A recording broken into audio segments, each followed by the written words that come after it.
Shiwoon warns the bullies that if they ever touch Asahi again, he truly will come for them. He vows to himself never to back down again when he has something to protect. Meanwhile, the organization heads to Nine Dragons High School, chasing the Dragon's Trail. The school president is found dead, and the Nine Arts Dragon is suspected. They realize the quiet janitor and teacher Han Chun-woo were the hidden masters all along. Humiliated and seething, Chang-ho grabs a bat and goes berserk at the school. The organization closes in, ordering every fighting student rounded up. Shiwoon suddenly collapses, his body unable to hold the surging ki within him. Organization men seize him, demanding to know his link to the Nine Arts Dragon. Cornered, he instinctively unleashes the breaking spirit strike. He shatters a man's arm and bolts from the school grounds. Hyuk So-chun watches, hungry to see just how far this boy can grow. Word that a boat is ready reaches Chunwoo's group as they prepare to flee. Yet Chunwoo lingers, unable to shake the thought of leaving Shiwoon behind. Hours pass and the Federation still cannot capture one exhausted boy. Hyuk So-chun's heart races at the fierce spirit Shiwoon keeps showing. The whole city buzzes that the boy is wielding master-level techniques. Chunwoo savagely warns an ally never to insult his disciple. Shiho insists on going back, even into the very heart of the Federation. Drained to nothing, Shiwoon still faces a fighter who honors him as the dragon's heir. Shiho drives carefully through the pounding rainstorm. Her old flame Wonjae forces their car to stop, refusing to let her leave. He challenges the Nine Arts Dragon, declaring his love for Shiho. He bares his heart, daring the dragon to strike him down. Chunwoo ends the standoff in an instant, and the group drives on. Gangsung hands the captured Shiwoon over to men claiming to be a Federation pickup. Too late, the Real Federation team arrives, but the boy is already gone. Shiwoon wakes in a strange van, his rescuers swearing they are not kidnappers. The radio screams that the suspect has escaped in a vehicle. A Federation car catches up, and the chase erupts. Even their souped-up engine cannot shake the relentless pursuers. The van smashes through the blockade and races on into the night.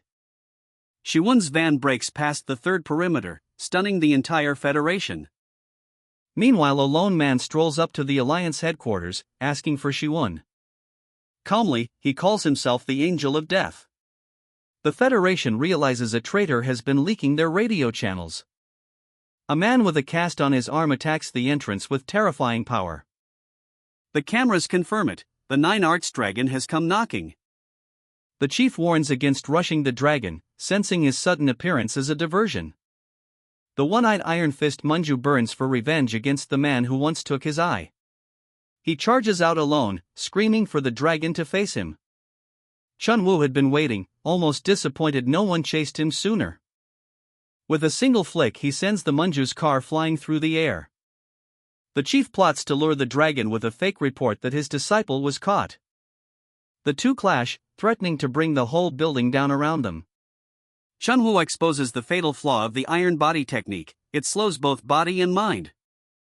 He strikes the one place left unguarded, the eye. Coldly, he claims the eye he had spared years before. With a higher art, he finishes the Iron Fist Manju for good. Shiwoon's rescuers slip him past the net toward a hidden villa. The chief reveals the tower report is bait, lined with elite fighters. They wager the dragon's one weakness is his love for his disciple.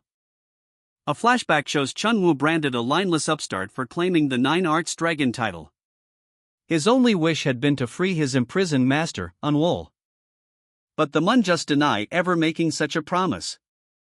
Instead, they demand the secret Black Heaven and Earth technique for the boy's life. Rather than surrender it to them, Unwol takes his own life. With his last breath, he asks whether they would still kill the child. Enraged, the present-day Chunwoo refuses to let them defile his master's memory. Chunwoo seizes the Federation radio and announces himself to every Manju. The Alliance schemes to cage him at the business tower and crush him there. He publicly vows to unleash the full power he inherited from his master. His open defiance throws the entire Alliance into uproar. Some Manjus resolve to ambush him before he ever reaches the tower. Shiwoon charges his phone and finds a storm of missed calls waiting. Realizing his master risked everything for him, he races off to the rescue.